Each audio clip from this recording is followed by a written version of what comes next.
It's James with NetNewsLedger. We are here at the Delta by Marriott at the waterfront.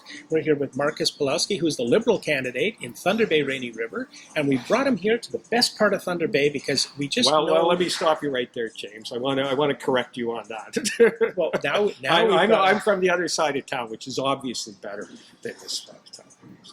And from that, we have Marcus, who is more of a...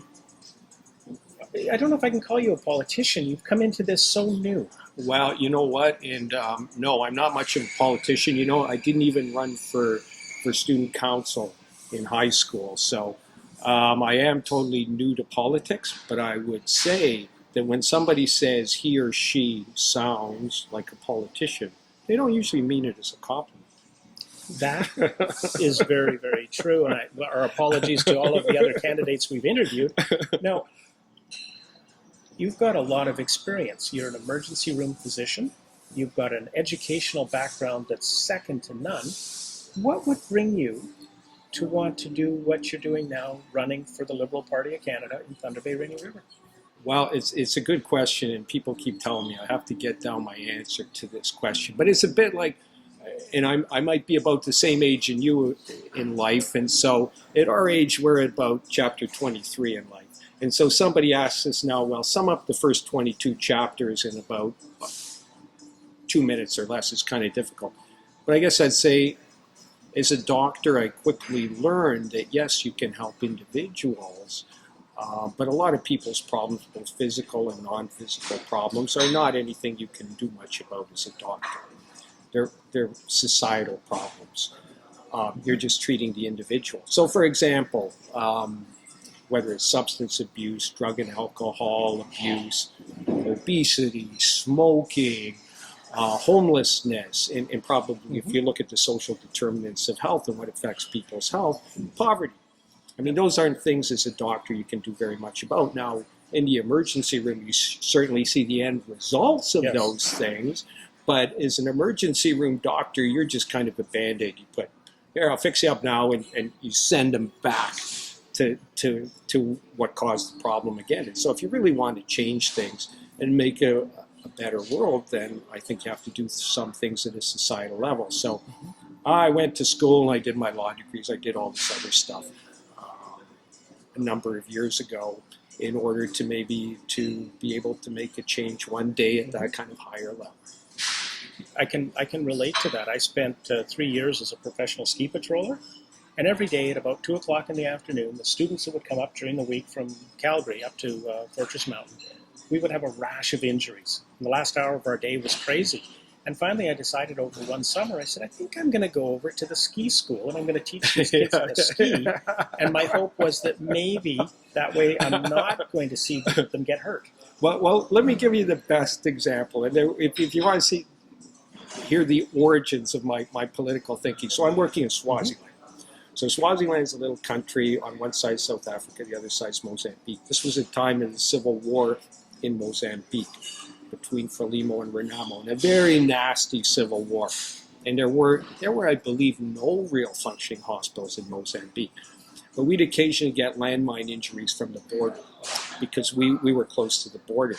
And so you'd get these kids who had their legs blown off because they stepped on a landmine. So what's the solution? The solution is, as a doctor, is to clean it up, stop the bleeding, formalize the amputation so they can put on a prosthesis.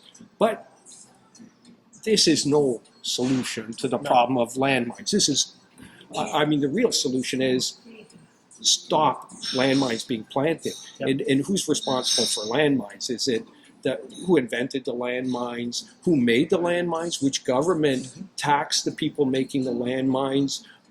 Who exported the landmines? Who's behind this war? Who's financing this war? And all you see is the kid with their leg blown off. So if you don't start thinking a little bit about politics and that as a doctor you're not really the answer, then I think you're missing a few synapses in your brain. So.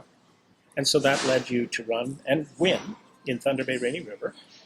There was a long time between that and then going through law school, and there was various. But I mean, the seed was planted. The seed was planted some time long ago. Yes. That's where now you've been out in the riding. I remember seeing a post on Facebook where you were saying, I'm putting my money where my mouth is. Everyone's talking green in the economy, and you're not driving a great big 8-cylinder engine gas guzzler. You're driving a hybrid vehicle. Yeah, and climate change is going to be a real big issue in this campaign. And I think there was a recent survey, and I think they said like when they ranked the most, what people thought were the most important issues in the campaign, I think 20% or something of people ranked climate change number one. And I know my daughter, my mother, various other people in my life, I think a lot of people are going to vote number one on the basis of climate change. That's a very big issue. And over the summer here in northwestern Ontario, I mean, we've had more thunderstorms and we've had more tornado warnings this summer than any time I can remember. And I know that critics of climate change will say that's just weather, but it's starting to become a trend. And so it is a serious issue that needs to be adjusted and adapted, and it's a real political hot potato. It is. I mean, it's a huge problem, and that has to be addressed. I have 5 kids, and I keep telling them, you clean up your own mess. I think you have kids too. And so, I mean, similarly with climate change, this is a big mess that someone has to clean up, and we shouldn't be leaving it to our kids and future generations to clean up this problem. We made it, and I think we have to clean it up. And I think certainly the Liberals have shown over the past 4 years that they're serious about climate change, and I think they'll continue to be serious about climate change. And it's justifiably a big issue and an issue that we have to take seriously. So I know, for example, the Liberals like to call it the price on pollution. Yep. Conservatives call it carbon tax. But anyhow, I think the reality is that you have to play hardball with this. I mean, the Conservatives don't want to play hardball. They're not willing to impose it, but I think there's going to be some cost. You have to kind of, no pain, no gain, I mean, to some extent. Now, pivoting a little bit over toward the economy, I mean, one of the issues facing Thunder Bay Rainy River is Bombardment. And, there's been, the contracts have been going on. The plant has had to do a lot of work to repair and get the cars ready that came from Mexico to finish. We interviewed Minister Hadju the other day, and she said that the federal government cannot dictate what the province does with infrastructure money for transportation. What should be going on at Bombardier? What can we do? We've got 500 workers going to be laid off. We're going to have another 500 that may be facing layoff in the near future. Well, and I want to, as a politician, not be nasty. I think you should be decent to other people in life. And so I'm not all that keen on throwing the blame on the Conservatives. But I think here the reality is I think it's the Conservatives and the Ford government, because the Liberals have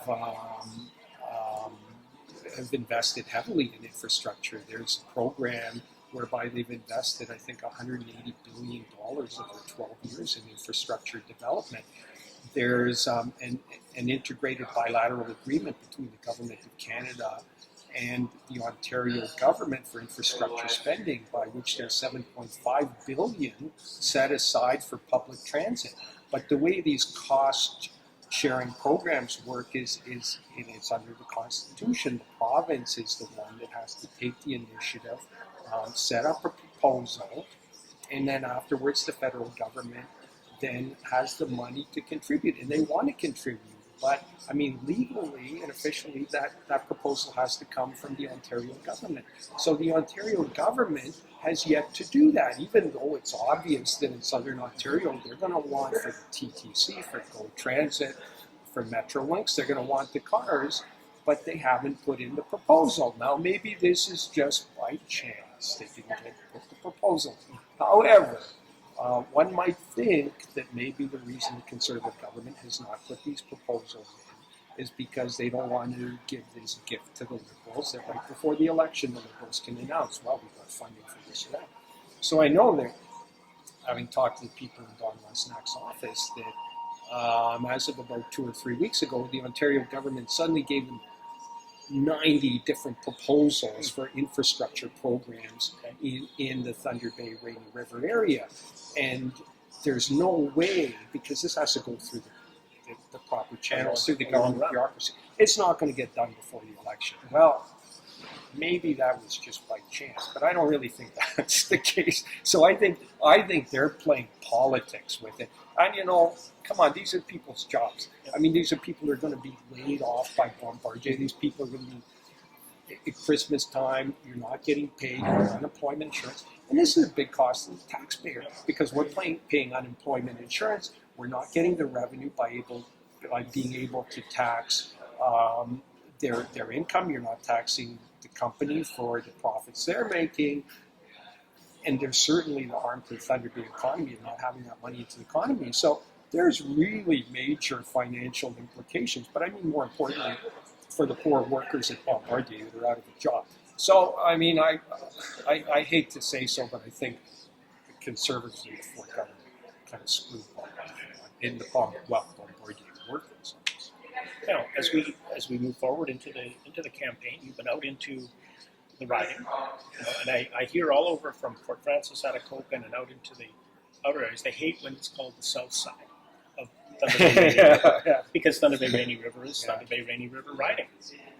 Oh, and absolutely, and to the people out there, I totally sympathize, and I think the major concern of people from the outlying regions, Atikokan, Fort Francis, Rainy River, all those places, is that they're going to be ignored by whoever's their member of parliament in Thunder Bay.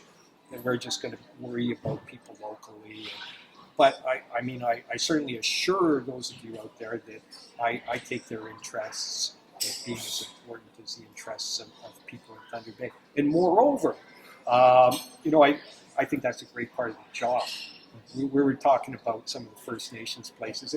These are beautiful, great places. And for me, this is one of the best things of the job, that you have this opportunity to become fairly intimately involved with communities that you would otherwise probably have no connection with. And I think this is a really interesting and fun part of the job. I mean, I want to go out to those places. I want to get to know people in those places.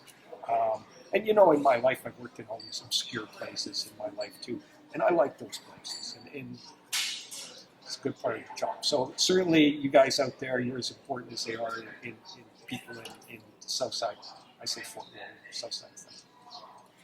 And what we're planning to do through the campaign, we want to keep the conversation going.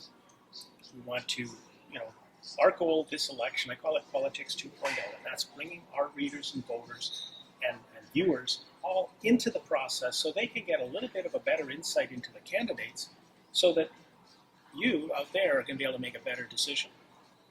Absolutely. That's one of the things I found in this process is kind of the beauty of democracy. I mean, people get to choose, and everybody's equal, and everybody's vote is equal. It doesn't matter if you're a multimillionaire or you're unemployed.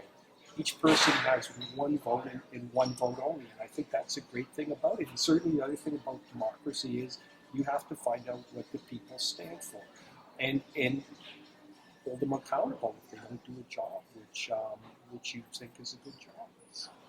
I want to thank you very much. We'll continue the conversation.